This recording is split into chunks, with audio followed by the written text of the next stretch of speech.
It is finally over for the thousands of stranded passengers and crew. Those two ships stuck at sea, finally allowed to dock in Florida. Victor Okendo is there in Fort Lauderdale with the latest. Good morning, Victor.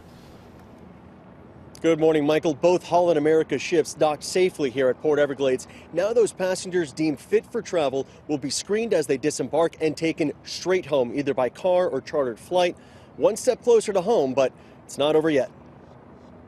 This morning, these two massive cruise ships are no longer stranded at sea. I can't believe it. Look at all the people waving flags.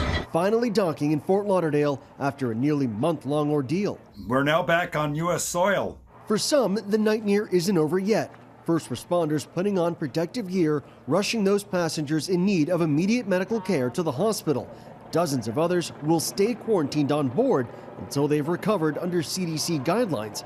But for the hundreds deemed fit to travel, We are greatly relieved. We got this. they will finally be allowed to disembark straight from the ships to buses headed for the airport and their flights home. We've been confined to our room since the 27th. Yeah, I think it's overdue to say it would be great to get home and to be out on land for a change. More than 300 Americans and 1,000 foreign travelers stuck on those Holland America cruise liners since early March rejected entry from every port along the way to South Florida. At least 4 people on board the Zaandam are dead, more than 250 reporting flu-like symptoms.